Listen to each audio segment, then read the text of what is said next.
Olá, tudo bem? Eu me chamo Thaís, sou advogada e hoje eu vim aqui para a gente conversar um pouquinho sobre o rito do Tribunal do Júri. O Tribunal do Júri, ele tem um fundamento constitucional previsto no artigo 5º da nossa Constituição Federal, no inciso 38, e está inserido dentro do título dos direitos e garantias fundamentais. Ele também tem um fundamento legal, além do constitucional, previsto na Constituição, também está previsto dentro do Código de Processo Penal. Está previsto nos artigos 406 a 497 do Código de Processo Penal. O rito do Tribunal do Júri, nós temos alguns princípios básicos que devem ser observados e preservados. Estão descritos dentro da Constituição. Quais são eles? Primeiro, nós podemos falar um pouco sobre a plenitude de defesa. O que é a plenitude de defesa? É o pleno exercício do direito que todo acusado tem de ter direito a uma defesa técnica, que é realizada por um advogado ou pelo defensor público, e também a defesa pessoal do acusado, porque ele também pode se manifestar dentro do Tribunal do Júri sobre os fatos que lhe são imputados. E também pode permanecer calado, que também é uma forma de defesa. Então, esse é o primeiro princípio básico, plenitude de defesa.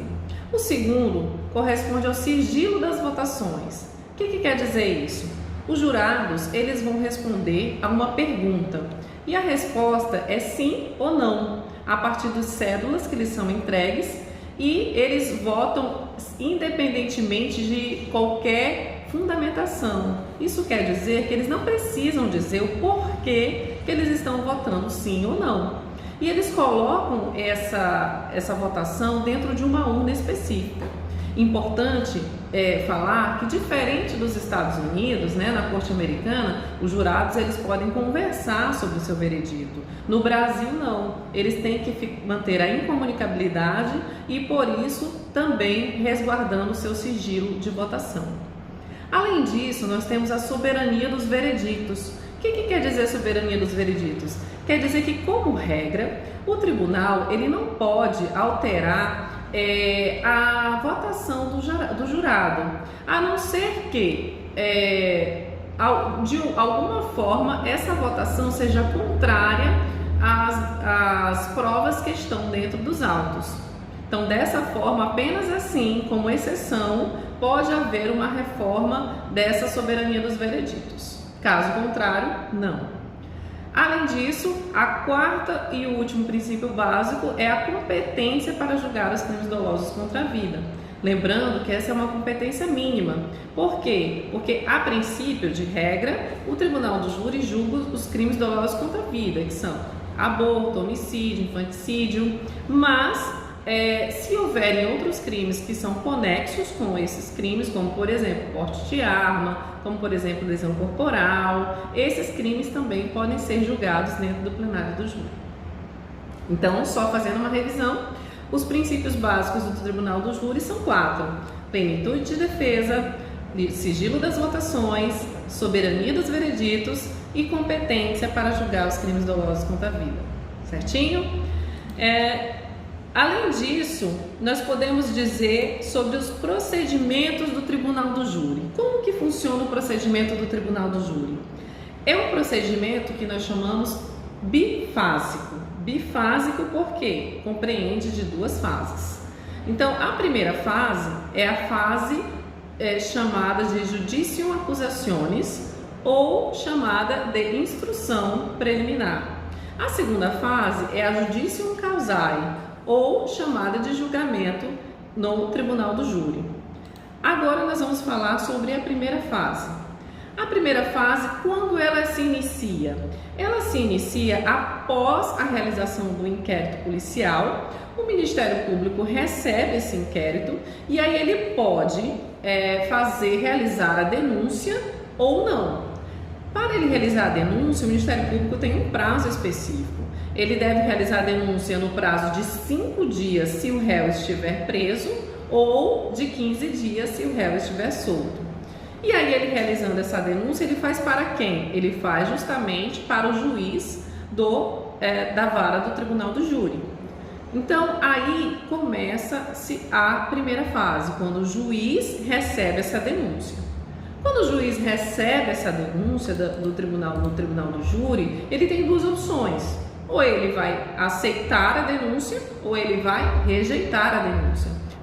Então, o juiz ele pode ou receber a denúncia ou rejeitar a denúncia. Normalmente, na maioria das vezes, o juiz recebe a denúncia, né? O mais normal é o juiz receber a denúncia. E aí, o que acontece depois quando o juiz recebe a denúncia? Está previsto no artigo 406 do Código de Processo Penal, que diz que o juiz, ao receber a denúncia, ele vai ordenar ao acusado para responder à acusação por escrito no prazo de 10 dias. Lembrando, essa defesa ela é obrigatória e aí nessa defesa já devem ser arroladas todas as testemunhas de defesa, podendo ser um quantitativo de até 8 testemunhas por réu.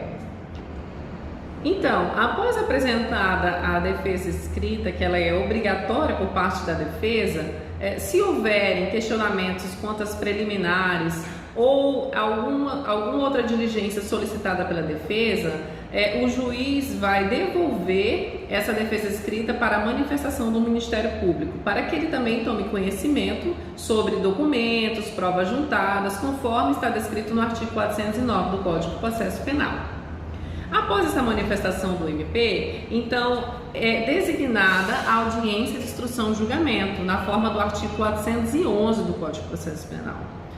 Nessa audiência de instrução e julgamento, serão tomadas todas as declarações da vítima, se for possível, se for tentativa, a vítima estiver viva, né? Das testemunhas de acusação, das testemunhas de defesa, do ofendido, do acusado, né? E também podem haver outras atividades como esclarecimentos dos peritos, acariações, reconhecimento de pessoas, de reconhecimento de coisas. E, por último, é realizado o interrogatório do acusado. Após a realização de todas as inquisições, lembrando que as testemunhas com a reforma que teve em 2008, as testemunhas são inquiridas diretamente pelas partes. Apenas as partes podem perguntar às testemunhas. E ao final, se houverem dúvidas sobre algum esclarecimento, o juiz pode fazer alguma inquirição, mas apenas ao final. Isso é o que nós chamamos de cross-examination. Após todas as inquirições, o artigo 411, parágrafo 4º, diz que após todas as inquirições serão realizadas o quê? As alegações finais orais. Isso vai muito de acordo com o juiz. O juiz pode solicitar a alegação final oral ou pode solicitar a alegação final por memoriais, né? Sendo alegações finais orais, tanto a defesa quanto a acusação, elas devem falar, explicitar e fundamentar o motivo de seus pedidos. E para isso nós temos um prazo específico, sendo de 20 minutos, tanto para a defesa, 20 minutos para a acusação, podendo ser prorrogáveis por mais 10 minutos. Após as alegações finais orais, então, está encerrada a audiência de instrução e julgamento e aí o juiz proferirá a sua decisão. Sim, na primeira fase do Tribunal do Júri, termina com a decisão do juiz e não com uma sentença, tá? Essa decisão ele pode ser proferida no ato ou, segundo o artigo 411, parágrafo 9º, ele tem o prazo de 10 dias para que seja conclusos, né? E aí o que vai conter essa decisão? Nós temos 4 opções legais que o juiz pode proferir nessa decisão. Pode ser uma decisão de pronúncia, pode ser uma decisão de impronúncia, pode ser uma decisão de absolvição sumária ou pode ser uma decisão de desclassificação. O que seria cada uma delas? A decisão de pronúncia é justamente o juiz concordando que pode ter a acusação realmente tem uma fundamentação e que está previsto o fumus commissi delicti. O que é isso? É que realmente na audiência de instrução e julgamento foi provado que há indícios suficientes de autoria e materialidade. Dessa forma, segundo o artigo 413 do CPP, então aquele acusado, ele prossegue para o julgamento no plenário do Tribunal do Júri. Lembrando que o juiz, ele não pode se aprofundar no mérito da causa. Ele não pode dizer que com certeza ele é culpado, ele deve ser condenado, sob pena dessa decisão ser nula. Contra essa decisão de pronúncia, cabe recurso, que é o recurso em sentido estrito previsto no artigo 581, inciso 4 do CPP. A outra possibilidade de decisão é a decisão de impronúncia. Nessa, há uma rejeição da imputação do crime. O juiz não se convence de que houve o fumus commissi delicti, ou que não houve o crime, ou que não foi o acusado, o autor ou participante daquele crime. Então, nesse caso, contra a decisão de impronúncia, também cabe um recurso, que é o recurso de apelação, conforme o artigo 416 do Código de Processo Penal. Lembrando que a decisão de impronúncia é o que chamamos de coisa julgada formal. O que quer dizer isso? Quer dizer que esse processo, ele pode sim ser reaberto novamente se surgirem novas provas da participação do acusado. Além da decisão de pronúncia e impronúncia, o juiz pode optar por uma decisão de absolvição sumária. A absolvição sumária está prevista no artigo 415 do CPP e ela só pode acontecer nas seguintes hipóteses: se estiver provada a inexistência do fato, o fato realmente não ocorreu; se tiver provado que não é ele o autor ou partícipe do fato, então nesse caso absolve; se o fato não constitui uma infração penal, não estiver tipificado no Código de Processo Penal ou no Código Penal, ou se for demonstrada causa de isenção de pena ou exclusão do crime previsto lá nas causas de excludente de culpabilidade e ilicitude do Código Penal. Contra a decisão de absolvição sumária também cabe recurso, que é o recurso de apelação, conforme o artigo 416 do Código de Processo Penal. Além da decisão de pronúncia, impronúncia, absolvição sumária, também nós podemos ter a decisão de desclassificação, né? O que é a decisão de desclassificação? O juiz não se convence que houve um crime doloso contra a vida, né? Ele pode dar uma definição jurídica diversa do fato, ou ele pode transformar na tipificação, daquela tipificação ser um fato mais gravoso ou um fato menos grave.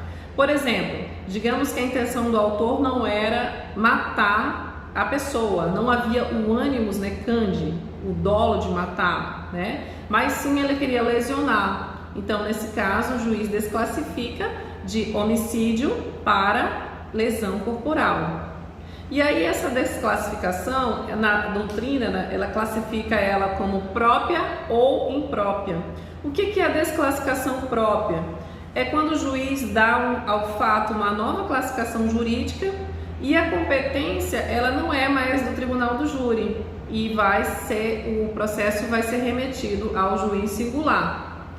E a desclassificação imprópria, quando o juiz desclassifica, mas a competência continua no Tribunal do Júri, como por exemplo, ele desclassifica um infanticídio para um homicídio simples. Então, mudou a tipificação penal, mas continua para a segunda fase para que seja julgado pelo Tribunal do Júri. Contra a decisão de desclassificação, também cabe recurso, que é o recurso em sentido estrito, conforme artigo 581, parágrafo 2º. Ok? E aí, gostaram das dicas? Obrigada pela atenção!